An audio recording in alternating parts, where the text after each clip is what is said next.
morning and welcome to the Self-Renovate series. Today it brings me great pleasure to introduce to you Andrea Lucena, who is the Colour Planning and Communications Manager for the Dulux Group.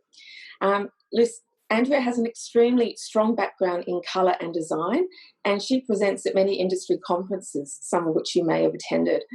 In her current role, she looks after trends and colour forecasting, which is really important in terms of presenting those trends and findings to our trade, retail and media representatives. Her passion is all things colour, and so again it gives me great pleasure to introduce Andrea. Welcome, Andrea, and thank you. Thank you very much. Thanks for having me. You're welcome. Andrea, first of all, I was hoping you might just tell me a little bit of background about what you currently do and how you got to where you are now. Sure. So my background is in interior design. So when I was at college, I was very, I suppose, drawn to colour. That was an area that really took my interest. And when I finished my interior design, I mainly started a small business, and I really did interior design, but I concentrated on colour. That was one of my very strong passions, I suppose. And I've been with Dulux for over 30 years.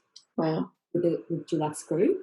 And my first role was the Dulux Colour Design Service. So I managed that service, and it was actually an idea that I came up with originally as well, which was I could see there was a real gap in the market. At that stage, there was only a very small sort of players in the market, and and Dulux obviously was not in that market at all. So I worked with one of the colour managers at the time, and that's really been going, I think, 27 or 28 years now. So it's been going a long time. So I managed that for about 3 years, and then I went back into IT, which is my background as well, and I worked on My Colour, which was like an online digital visualizer. Oh, another one. Yeah. Yeah. So I worked on that. Originally that was in CD, and then we went to website, and there was a lot of iterations over the time. And then the role that I'm in now, I've been in for a number of years, but it's evolved significantly because obviously the digital stream has evolved significantly, as has media as well. So we started colour forecasting because media were asking us all the time, what's happening, what are you seeing, what are the trends coming from overseas, and then we started doing, I think it was in 1999, our first one, and that was very basic, but it really just showed what colours we were seeing from our international suppliers, seeing in Europe in particular, and it's obviously just grown from there. So now we're working on our 2021 colour forecast, which is very exciting. And certainly, that whole program has come a long way as well. So it's a very exciting one. My job is to work with media, so I do a lot of articles and do a lot of writing as well. And that's, an exciting part of my role. But, so as far as colour goes, I work with all of our trade market as well as our retail partners as well. So help them with, maybe they're buying, what colours we're seeing. And as far as trade goes, I work with a lot of the new home builders, their design teams as well. Yeah, so it's a very varied role because I work for all of Dulux Group as well. So I do work for even Yates, would you believe? I do work for Lincoln Century, and I help their key associations just stay abreast with colour as well. Well, that's fantastic, and such a big client list, I suppose, in the sense that you really have to help people in different areas and with varying levels of understanding, I suppose. Exactly. And so, from your perspective, what would you say are some of the biggest frustrations that your clients are experiencing, particularly at the moment while we're in the middle of COVID? Is there anything that comes to mind that you can sort of impart? Sure. Well, I mean, even like in the first lockdown, I was helping out because we had such a massive surge on our help and advice line, which is the chat online on the computer. So I was, our whole colour team were helping out in that as well over the COVID period. And it was really interesting because we're talking to specifiers, so architects and designers that are coming through online, as well as the everyday customer that, obviously wants to paint a room or, painting their home over the COVID period. So that was really interesting because a lot of the same questions come up, which is not surprising.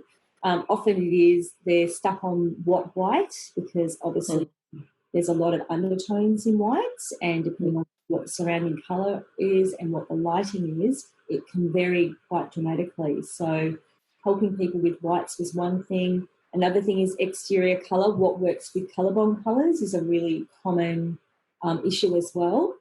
Yeah. You have to work with people on that. And just, I suppose, generally not understanding undertones right through, not just with whites, but with, graziers, neutrals, greys, understanding what white works with what colour. So if they've chosen a colour for their kitchen, what white's going to work with that. So it's really understanding the pairing and why the pairing works, which is all around undertones from the very first perspective, but also making people understand that colour is not a stable element. It will change. It's never going to be stable unless the lights are off. That's probably the only time. As soon as there's lighting changes, as we know, as the sun moves across the sky in the day. And the other thing is you're also getting impact on any surrounding colour in that space as well. So that outside, it could be the red car parked in next door neighbour's driveway that's giving your white home a very pink tinge. It could be inside where, you've got the red sofa and, you're wondering why that white wall behind the sofa looks quite pink in some lights or, in some shadows. So, yeah, it's an interesting phenomena. It will always be changing, and that's why I love it so much because, it's always something different, I'm working in a guest bedroom at the moment, and all throughout the day it's different, and even on dull days versus on bright days as well. So, yeah, makes for space, I think. And particularly, I suppose, if people are changing a certain variable in their home, for example, the carpet, or they're changing fixtures, that may also influence in the sense that that information together to provide that cohesion in the overall effect. Right. Exactly. And I always say to people, paint doesn't go on its wall on its own. There's so many other elements you've got to take into consideration. The painting is often just one part of the whole picture, which is why having a mood board, if you are changing things up, is so critical, and understanding how everything works together and what colours are the perspective, what the perspective is on changing colour as well when you're looking at them together. But the other thing that we need to really help customers with is not looking at colour flat. And it's a really common thing when people are looking at colour, they put it on their coffee table, they put it on their dining table. You have to look at it on a vertical axis because that's how paint goes on the wall, unless you're painting your kitchen bench or something with Renovate range or something like that. But 9 out of 10 times, it's a vertical surface. So you need to look at how light bounces off that vertical surface and how other colours in that space reflect off that vertical surface. So that's sort of part of my training. I always help people understand, show them what colours look like as a flat piece versus as soon as you lift it up, you can see that difference straight away. Yeah. And, of course, the all-important, get some tester pots, bring them into the home and see how they behave in different lights and different environments. Correct, yeah. And we always say, sample pots are absolutely gold. They are just the best thing you can use. And we always recommend people not paint them on their wall per se, but paint them on like a large piece of cardboard, something they can move around the house. We definitely have those fantastic A4 samples, but they're still not real paint. So you might start off with the A4 samples just to give you a guide of, maybe getting it down to the last 3 colours or something. And when you're down to those final few colours, sample pots are absolutely your best friend, because that's real paint. You can interact with everything, you know, on as I said, a piece of cardboard. I often say to people, look at your recycle bin. You've probably got an old Kellogg's cardboard, you know, just turn it up, you know, away from the packaging side, and there's just cardboard basically. So you can just paint it really easily. Yeah. And put that around, you know, and do 2 coats, not 1 coat, do 2 coats and leave it up for a couple of days as well. That's another important thing, because if you're just putting it up for 5 minutes, you're not going to actually interact with that space under all the different lighting conditions. So you're not going to see under artificial lighting at night. You're not going to see it on a bright day versus a really dull day, you know, and that's the importance as well. Even aspect of where that room is facing. You know, if it faces north, obviously it's the most accurate light. That's our neutral light. But if it faces east, you'll get a slightly yellowish tinge. Or, of course, if it's on the darker side of the home, on the south side, you're going to get a bluish influence of light. So all of those do make a big impact, and you really have to understand that. And sample pots absolutely are the best thing to do that. Great.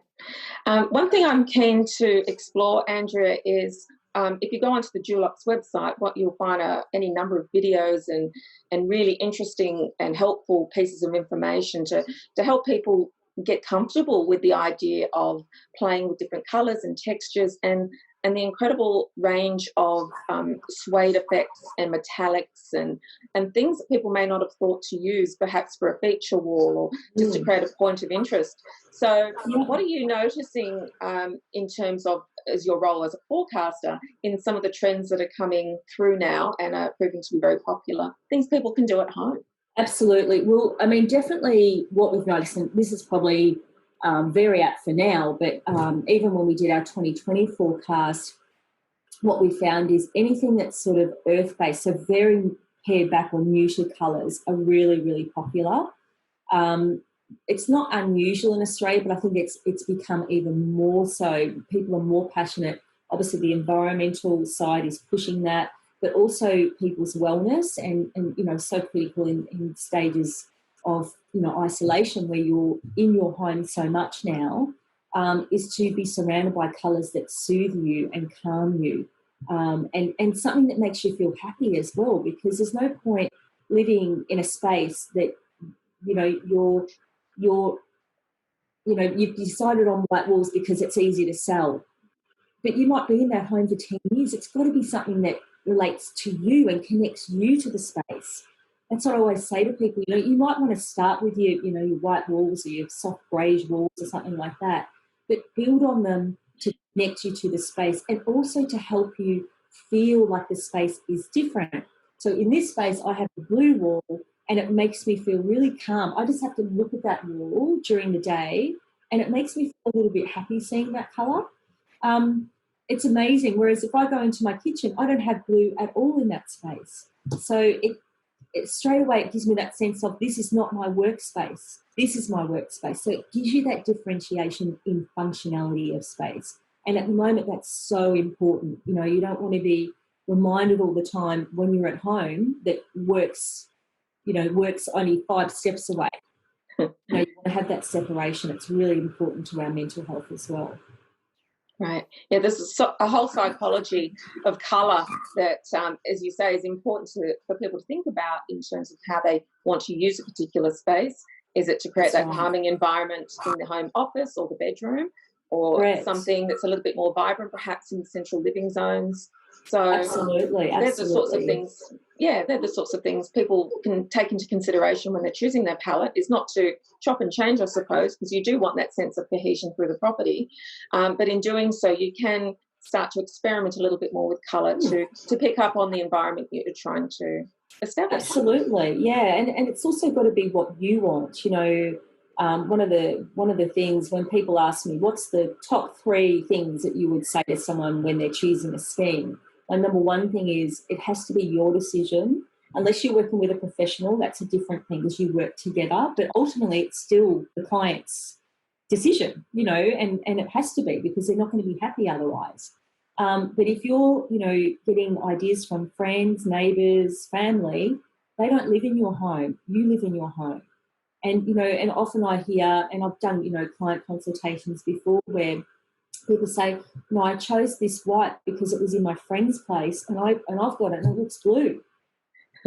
Yeah, some pots are really good for that reason because it's not your friend's home. And it's the same with the advice that you get from people. What you like and what they like are very different. And you can't put your biases on someone else. It has to be your decision at the end. And that's what I always say to people. You have to be guided by your decision making. It has to be your family's choice because you're the one that lives in the home. So, exactly. Mm. Oh, that's great. That's really great information.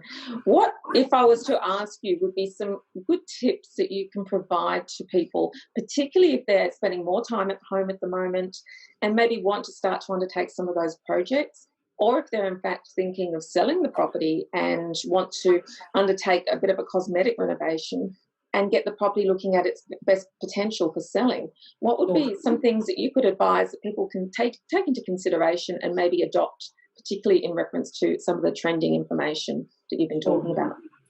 Well, the first thing, so if you are obviously living in your home at the moment and with no idea of selling, so it is just purely for you and your family, the idea is to understand the first place to change a colour. So say you're living in a very white space or a greyish space, something that's very neutral, and you want to bring colour in, but you're a bit scared, you don't know where to start.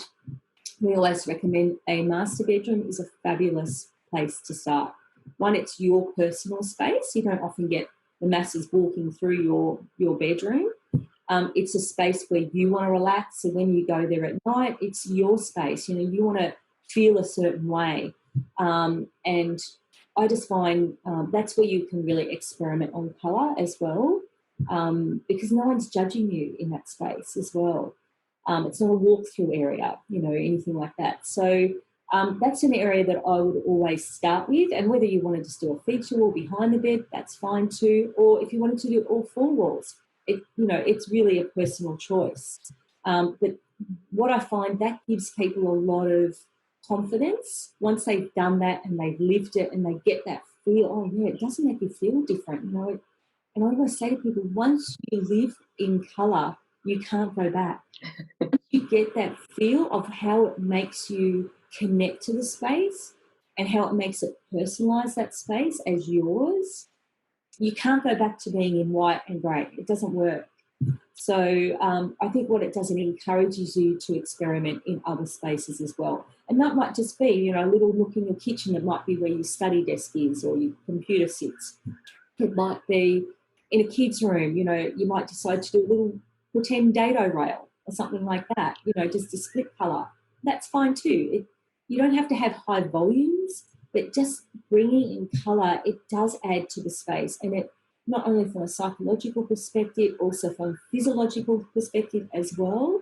But I always say the most important thing is connection and the fact that we don't live in display homes. We live in our homes. And I think often people look at all these beautiful homes in imagery and in display homes, and as much as they are beautiful, but no one's living there. They're not an everyday experience. So it still has to equate back to what you love and what's going to make you feel really happy in that space. Fantastic. That's really good advice. And if someone was selling, any particular advice around? Selling, so obviously a neutral colour scheme is always really important when you're selling, but that doesn't mean you can't still have a feature wall here or there. I always say to people, master bedrooms, people almost expect to be a little bit different anyway, so don't feel afraid if you've got a beautiful, you might have a really beautiful dark blue or something behind your bed and you want it really moody. People remember colour. They don't remember if it's all white or all grey. But they'll say, oh, do you remember that house that had that blue wall? Do you remember the house that had the red door at the front? They're the things, colour memory is very powerful when you're selling. And it's a really important trick, I think, when you're selling to actually have those impacts of colour to remind people when they're going through, maybe they've got 5 on their shortlist or something. They're the things that will trigger people's memory. That's fantastic. Thank you so much, Andrea. Well, I really appreciate all that really fantastic information you've given us today. and I'm sure it'll go a long way to helping people kickstart some projects and get them a little bit more comfortable in exploring colour, and as you say, importantly, making it their own and attributing to their own home in a way that's very personal. So thank you again. Absolutely. My absolute pleasure. You know, there's nothing better than living in a space that you can connect with and that has your personal footprint. I mean, that's what it is. It's just makes it your personal space. And it's such an enlightening feeling when you finally do it, and the sense of satisfaction when you paint, and seeing the before and after is always a fantastic feeling. Fantastic. Well, thank you again. And if people want to understand more about colour and techniques and all those things that are fantastic starting points, where would you suggest they start looking for that information? Definitely, the dulux.com.au is a fantastic portal. I mean, we obviously have fantastic inspiration in our gallery, but also in Instagram, we always have beautiful imagery, Facebook as well, but Pinterest as well. We have a really great portal in Pinterest, which you can have a look at with our imagery. But importantly, if anyone has any problems, 7 days a week, a help and advice line, all you've got to do is go on the website, a chat will come up on the right. If you know anything to do with colour or technical, products or anything, don't feel afraid. We've got fantastic technical people. All of our people, there's lots of colour designers on our chat line, and I'm one of them that does it every now and again as well. And it's really important because if you want those questions answered about undertones and what goes with that colour-born colour, and these guys are the ones to help with. They can really, really help. And they're there, for many hours in the day and into the evening as well, 7 days a week. So it's a fantastic service. Oh, it really is. You just might need that lifeline at the last minute. So that's great information to know. Well, thank you again, Andrea, and I thank you very much and have a wonderful day. Thank you. You too. Thanks for the opportunity. Thank you, Andrea. Bye-bye. Bye.